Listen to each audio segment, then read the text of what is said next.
Welcome back to the Boss Woman Network podcast, where we share honest conversations with powerful women who are shifting the way we work, lead, and live. Today's guest is Ashley Burton-Mims, founder of Emerald and Rose Consulting. With a background in corporate leadership, managing billion-dollar brands, Ashley now helps women and gender-expansive people of color prevent burnout and thrive through coaching, workshops, and leadership development. Her mission is to help others prioritize well-being without sacrificing ambition. And her work is deeply rooted in her own journey of healing. So welcome, Ashley, to the show. We're honored to have you. Thank you so much. That was a beautiful introduction too. Thank Thank you. you. I'm so glad. Okay, so let's dive right in and get to it. So you say you went from leading a $1 billion brand in corporate to founding Emerald and Rose Consulting. What led you to that transition? Ooh, I love that question. So burnout, quite frankly. So I was in a space that didn't honor us as Black women. We wear a lot of hats and we could be mom, sister, friend, lover, all of those things, but that comes at a cost. And being in spaces where we're not seen, valued, or heard is even more exhausting. So I experienced burnout through my work and understanding what burnout really is. I realized not only had I experienced burnout back in 2023, but I experienced burnout several times in my career and with no help or no support, just pushing through because that's what we were told we had to do.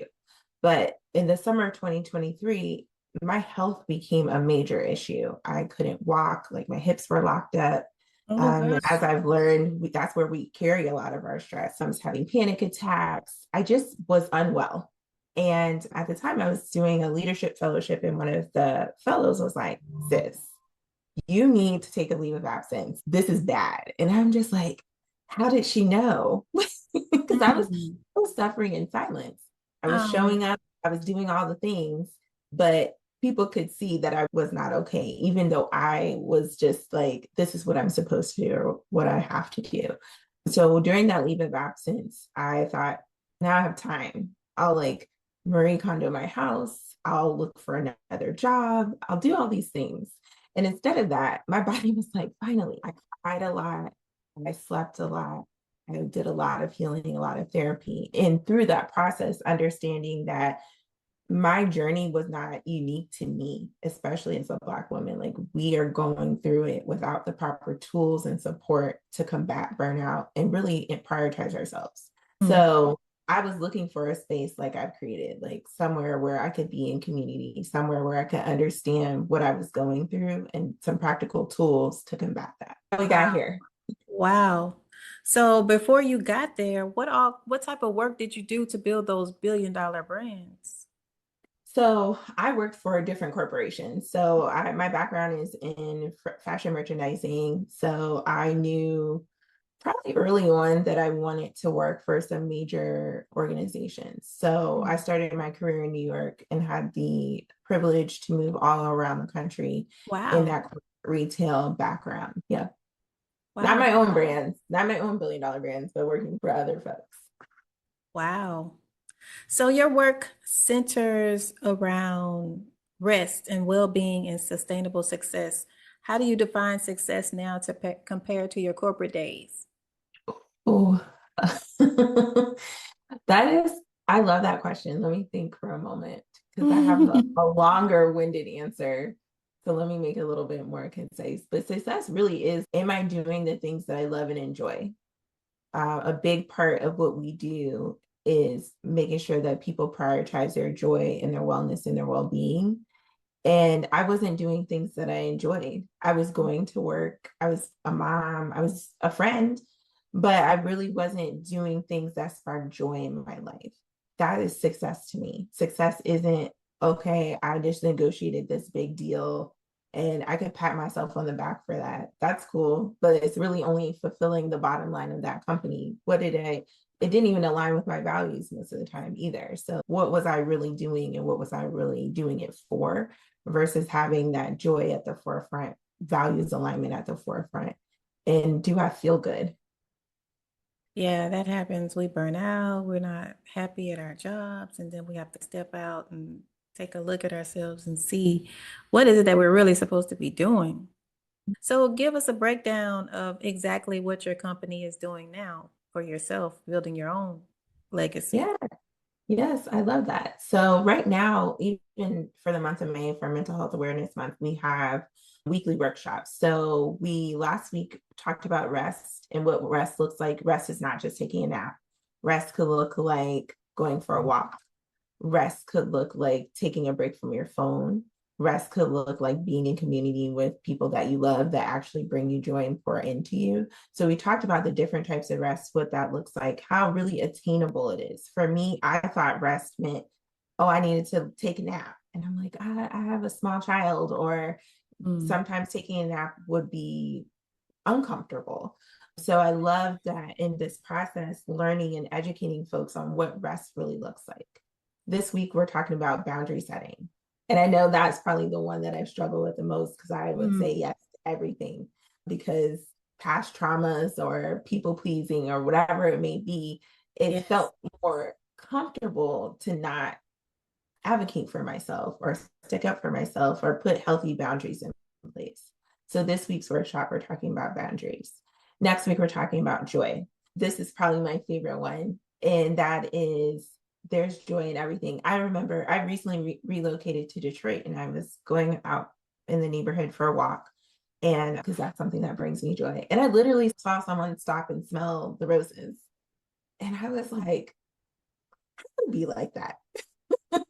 I want to be able to stop and actually recognize how beautiful nature is and smell the roses. That's not just a saying, that's a thing. And there's something, we get a dopamine hit, we get something out of stopping and slowing down and pausing to really experience life. So we talk about joy. And then the last week, we talk about community and community care. I was fortunate enough earlier to say that I was in a fellowship with this amazing organization called Zora's House out in Columbus, Ohio, where I really found community for the first time amongst other Black women. They show up for everything for me. They're cheering me on, and I love them so much. But I didn't realize how much that was missing and how much sometimes as Black women, we haven't had that modeled for us. Sometimes our mom will say, don't trust that woman, or don't trust that woman, or maybe she doesn't have a lot of female friends, or she doesn't have a good relationship with her own mom, her sisters, and things like that. So this workshop is really helping you determine and kind of unlearn some of those harmful stereotypes about having women and being in community with women and how important community care is. During that time, I had my leave of absence. I literally was maybe like 5 days into it, and I was Wow. supposed to go to an event, and I just had a really tough day. And I picked my daughter up from school, and I was like barely holding it together. I was like, I'd been Mm. crying for like Oh, 30 minutes, went to pick her up, and I was like, we have to go back home so mommy can keep crying. And she's, no, we're supposed to go to that thing with the Zora's House ladies. I love them. And I was just like, oh, but I don't know. And she said, she's, but mommy, that's where we should be. And I'm like, okay. So we go, we get out the car, and I just collapsed in their arms. And they took her, I don't know what they did with her. And I went to the event, and I wow. thankfully have a picture of that day. And in that picture, you can see all of us, and they surrounded me. It's not my event. It's not even something that was about Zora's House. Even it was a respite space for after voting. Hmm. So just remembering those moments of being in community and my community showing up for me and accepting me as my full authentic self Wow. is so important. So those are some of the things that we do from a workshop standpoint. We also offer one-on-one individualized coaching. So we come in, have an intake session, understand where you are when it comes to burnout. A lot of times people are having a hard time managing time, managing boundaries, managing their own expectations. So coming up with a plan for them to combat that. And then I also have a leadership series where we go through, and it's more of having an emotional intelligent approach. So those same recognizing and defining what a leader is, creating healthy boundaries, understanding what joy is, and then bringing that back to your team.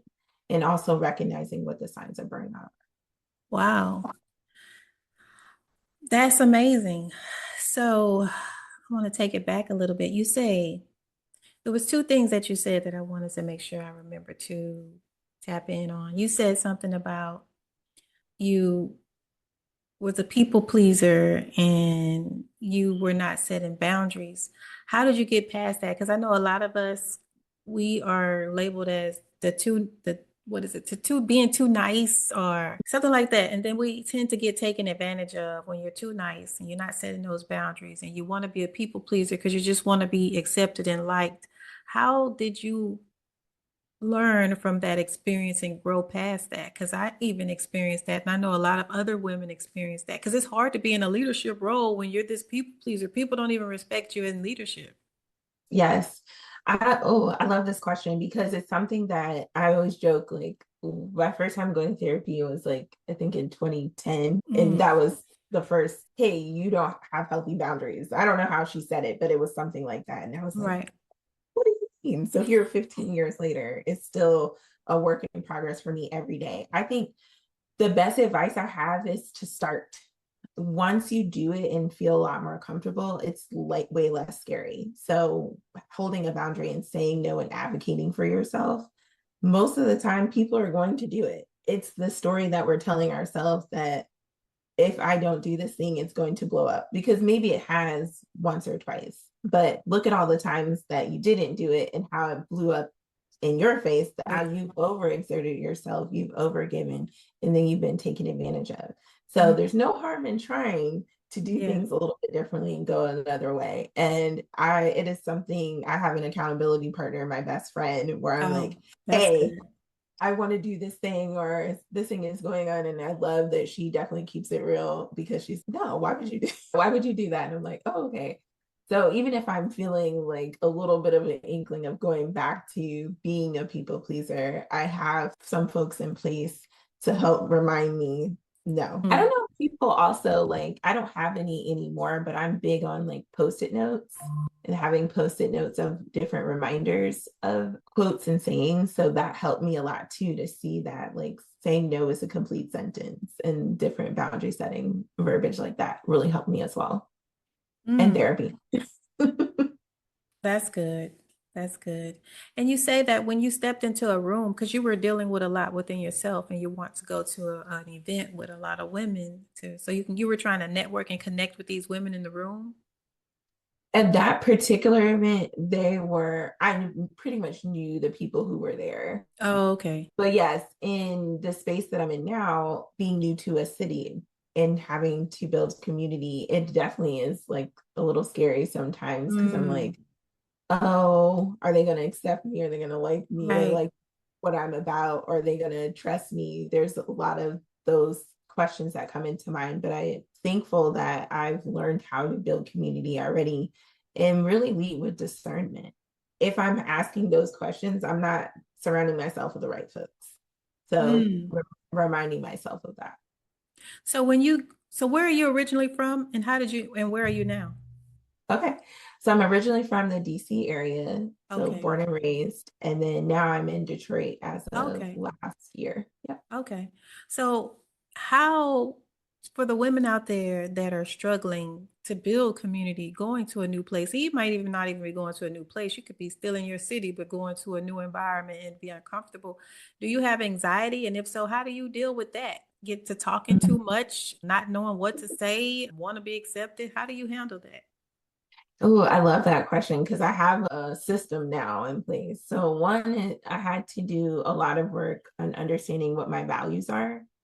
I think sometimes we're misaligned with people, and it's simply that, like, they don't Mm, have like similar values that I do. I know a lot of people say, oh, my high school friend and I like had a falling out. And sometimes it's just you've grown and navigated life a little bit differently. You just don't have that much in common anymore. And that's okay. So I had to get really clear about what my values were. And then I do get a lot of anxiety going into these spaces. So a lot of it is discernment and taking the time mm. to listen to my intuition and my gut. So I'm never just walking in a room like, yeah, I'm here.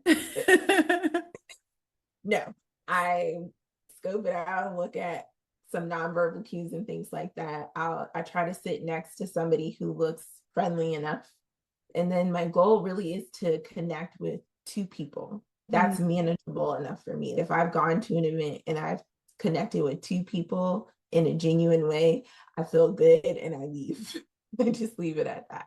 And then we'll follow up and see if there's something there. I had this really cool example, maybe the second or third event I went to here. I walked in the room, did my whole, okay, who looks friendly enough to sit next to you? I sat next to this lady and she's, oh, my daughter's name is Ashley and I'm a therapist and I'm having this rest retreat. And I was just like, okay, universe, thank you. Because of all the people for me to sit next to in this like small business networking event, you sat me next to the person who I needed the most and had the with the most alignment with. And she's helped me in even this short period of time to get my business out there, vouch for me, give my business that credibility in being in a new city, in a new space. So it definitely takes time and it can definitely be scary. So I'm not going to lie and say there's not. And sometimes you won't be successful, but it definitely helps when you align with, you understand what your values are. And what's that saying? Be afraid, but do it anyway. Anyway, Do it anyway. Yeah.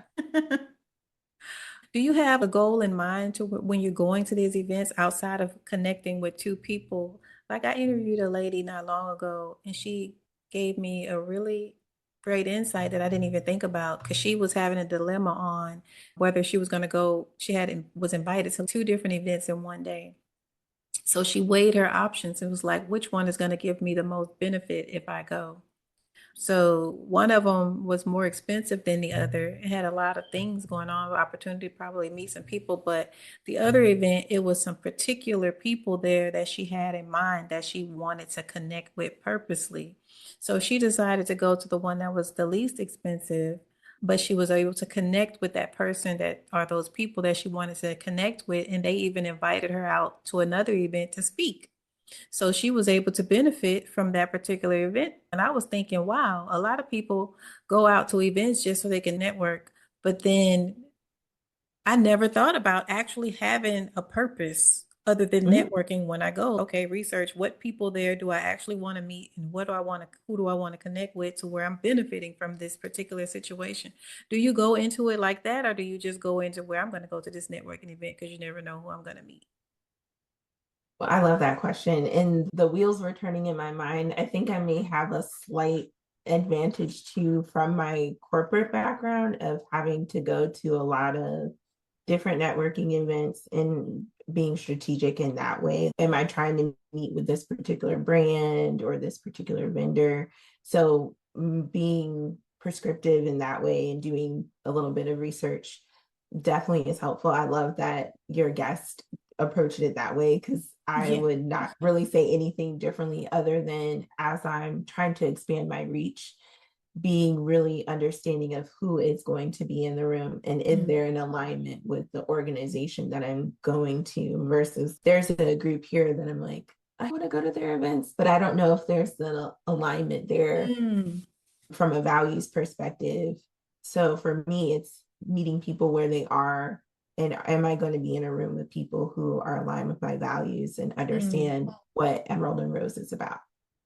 So, do you ever feel uncomfortable going into rooms where it may be people that are a little bit more established in their businesses, a little bit more educated, a little bit? Yeah, How do you handle those situations? that's a great question. I think giving myself a little pep talk and being vulnerable to say that. I will call a friend, I'll let my partner know. And typically they're just like, what are you talking about? Like, everything is going to be fine because what you're passionate about, you do, you're very educated and you're very knowledgeable about what you're speaking about and what your business is about. And everybody has to start somewhere. So I need that reminder too. Like, we didn't all just come in here as experts.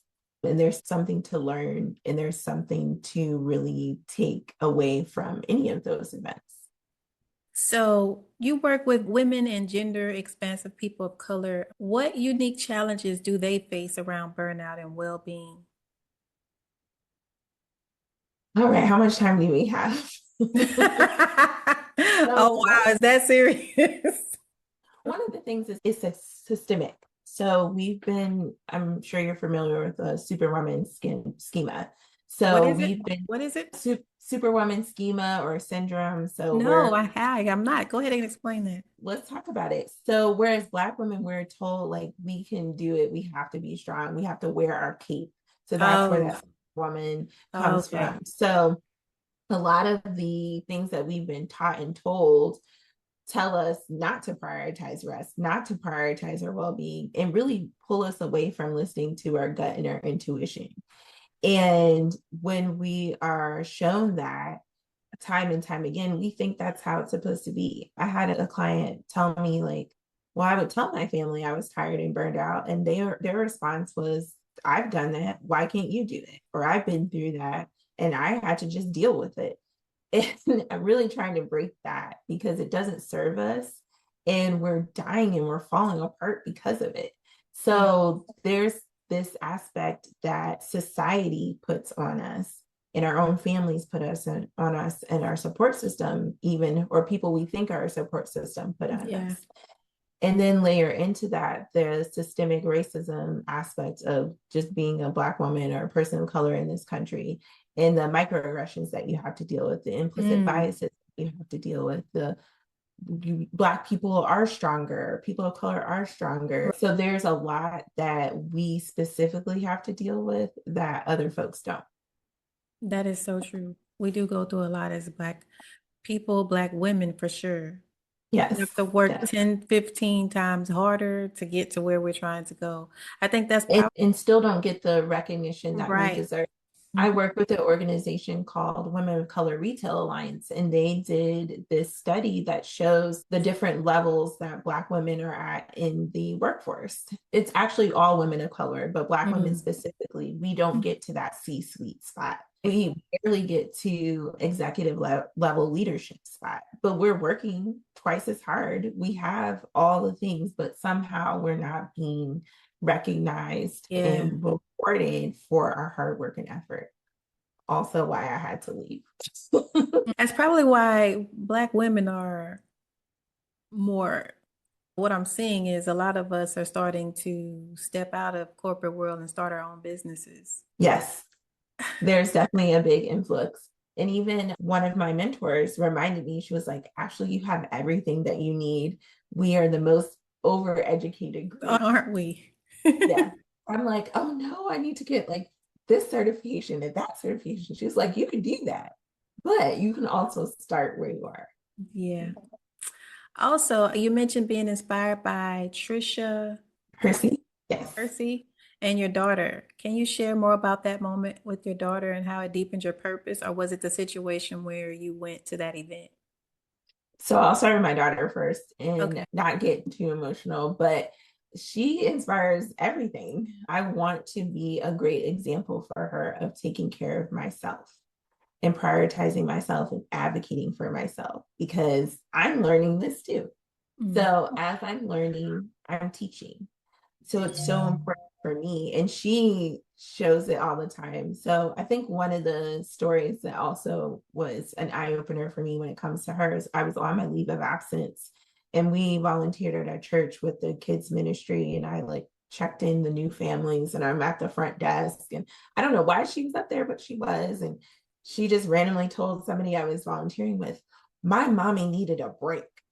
What? She's like, my mommy needed a break from work. So she's taking a break right now. And I was just like, oh gosh. But I love that. She was so proud of me. And I didn't Oh, telling her specifically anything other than I was taking a break and why. And it was affirming to me that she is paying attention, she's listening, and she's proud of me. So I just want to make her proud and create this legacy for her. And Tricia Hersey, I think 2 years ago, I read her book, Rest is Resistance. And it was a game changer for me. It was the first time I heard this language around like, we need to take naps and we need to rest and we need to prioritize ourselves as Black women. And we live in this capitalist, patriarchal society yeah. that doesn't affirm us to do that. So I love all of her work. She just came with a book last year, a second book called We Will Rest. And she has a rest deck of affirmation cards as well. So she has definitely been a huge inspiration in my life. Oh. Don't know her personally, but would love Oh. to meet her one day. Okay. Why do you believe rest is a form of resistance? And what does that look like in your practice? It's a form of resistance because we were told that it's something that we didn't deserve or could have. Think about just even being a Black person in America, you were pitted as being lazy if you weren't doing something, if you weren't always working, if you weren't always serving, if you weren't breaking a sweat, you were lazy. And no, our nervous system has to rest, or we're going to be in a state of fight or flight all the time. And that in itself is exhausting. So it's so important for us to reclaim our rest. And so, yes, that definitely makes rest a resistance. And it's like I said earlier, it's not just about taking naps, right? It's about really experiencing joy and pouring back into ourselves. That is the best form of rest because we are not taught or told that we can do that and do it in a safe space. And then I forgot your other question. What does it look like in your practice? Oh, thank you. So it's about, for me, it's about teaching and educating folks on what it is. So we go over the different types of rest. We make space for that and help people understand what that can look like in their life. And it's something they can implement right away. Okay. So one of the challenges you mentioned is unlearning the idea that rest must be earned. Sorry about that. Let me repeat that. One challenge you mentioned is unlearning the idea that rest must be earned. What daily practices help you maintain that mindset shift? Ooh, I love this. So one is a big boundary that I put into place. I know we're in a slightly different time zone, but I don't meet with anybody or do anything for anyone else except myself before 10 a.m. I do have to take my kids to school, but from the time I drop them off, tuck and roll, bye, have a good day, it's my time. And I used to prioritize myself last. I would go through my whole day. I did not play about bedtime. Please go to bed. And then my day would start. I literally would tell people that, oh, my day starts once my kids go to bed. And then I'm putting myself last. I'm not having the best rest. I'm not even being as intentional versus starting my day with myself. So that could look like this morning, I laid back down for an hour and then I made myself some coffee. I got something to eat that was delicious and nutritious to me. So it can be really small things like that, like really setting a boundary and being intentional about what you're doing for yourself versus what you're doing for the world and for others. So it's just like scheduling out your day, making sure you're prioritizing Right. yourself first and the things that Correct. you need to be healthy mentally and spiritually first. Correct. Now, I'm not saying there's this guy out there who's, I wake up at 4 a.m. and I do all this stuff. That's a lot because you're also putting like some different pressures on yourself. Does your body need that? I know that my body just needs a slower morning. So I'm easing into my day. So it really is what works best for you. Now, if you are the 4 a.m. to whatever time, do you know which video I'm talking about? I get up and I work out and I make this and do this, and it's a lot. Yeah, I can't do the 4 a.m. workout. Okay. That's a lot. Yeah, it's a lot. So it's really also just doing what works best for you. That's what works best for me is making sure that I'm prioritizing myself during the day. So how do you navigate being misunderstood for centering rest in a hustle culture that often sees it as a weakness? Ooh, I love that. I haven't had to defend that, to be honest. But I also think I'm not putting myself in spaces where I need to defend it. Okay. Okay, you say you discern. For the women that don't know how to discern in the right rooms, what is it? How do you know when you're in the right rooms? What feeling do you get to just know you're in the right rooms? Because it's hard for women to connect with other women. We misunderstand each other. There's a lot of times they're judgmental. Don't even take the time out to fully understand the person. Somebody just may be an introvert. Somebody just may have a lot of anxiety walking in the room and you misread them. How have you been able to walk into a room and connect? And have you connected pretty well since you've been in Detroit? Oh, I love this question. Oh, it took a lot of time. I did a lot of practices that helped me get back into listening to my body and my intuition first. Mm. So that could look like breath work, so different somatic exercises. That could Mm. look like going to a sound bath.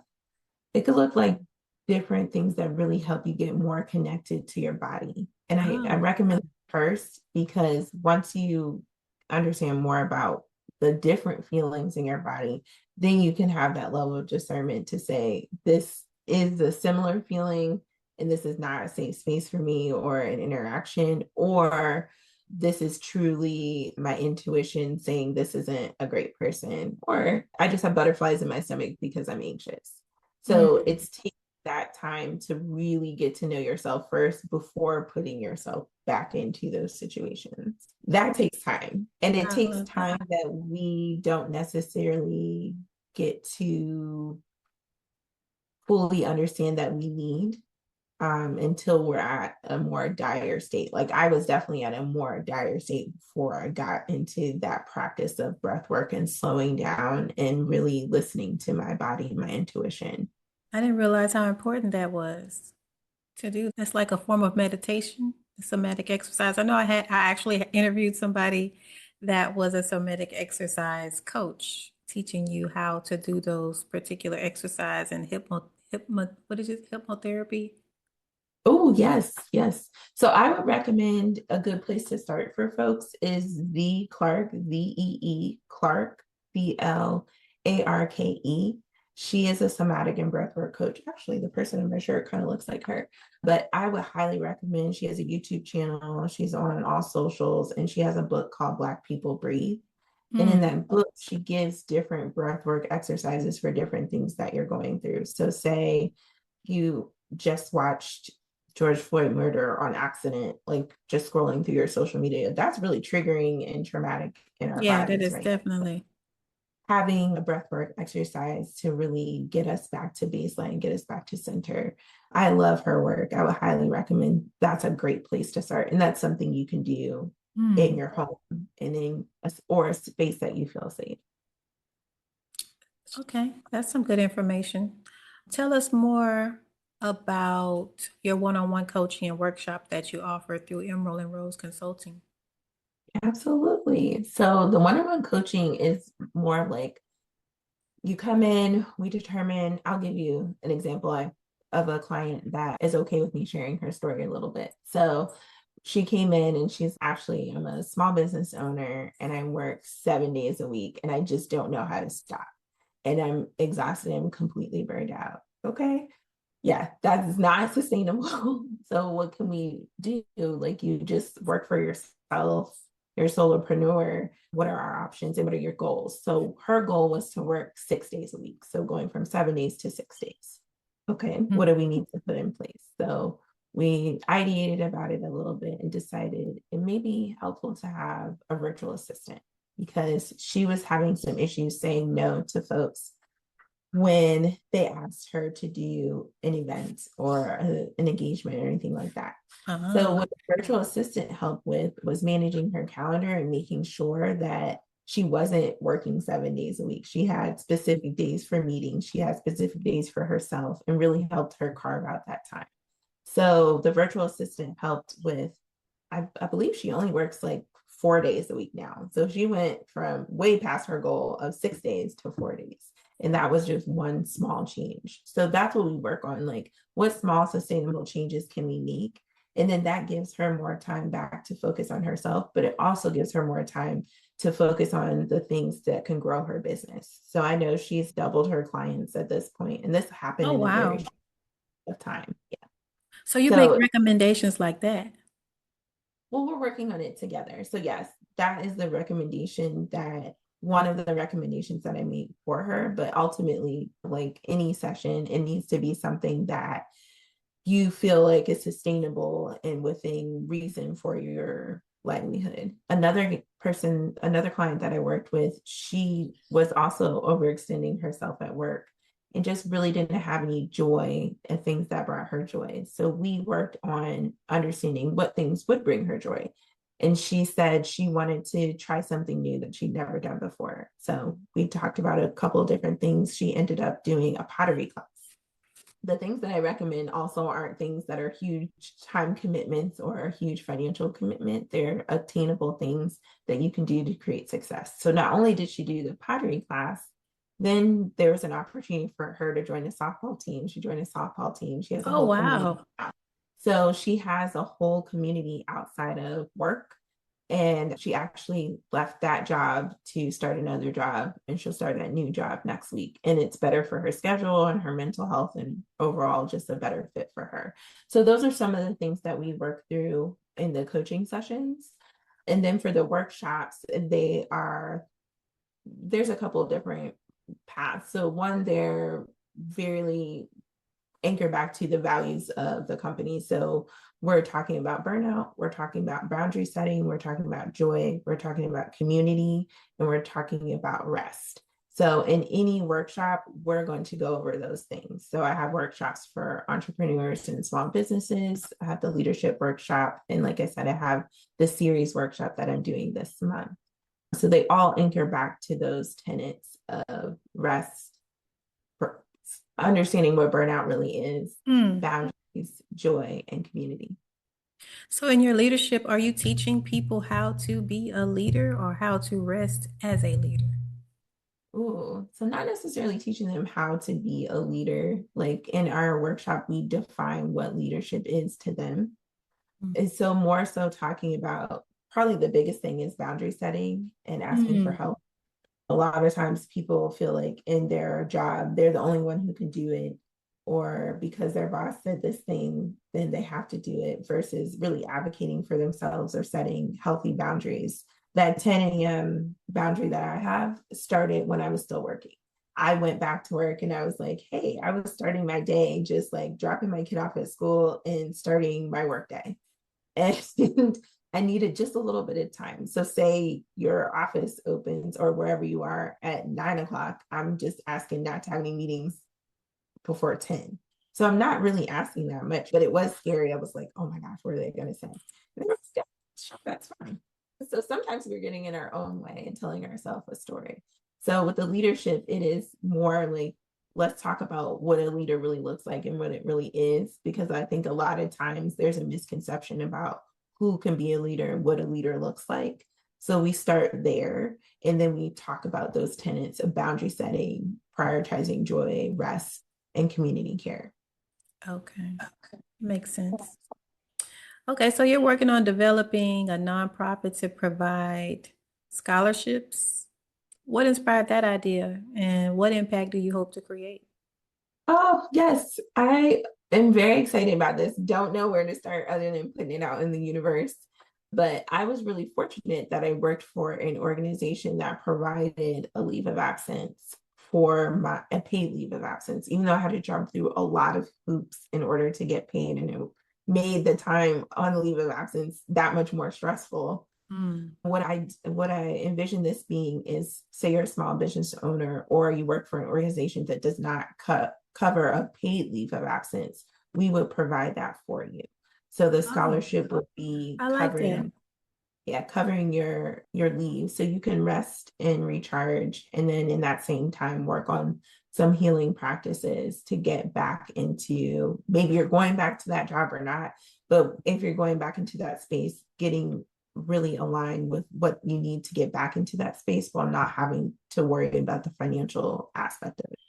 Oh, that's beautiful. I don't think I have not heard of anybody doing that. They may have organizations out there, but this is the first of me hearing something about that. So I think that is great because a lot of people do stress about taking off work, taking a leave of absence, but then they still have all these bills to cover.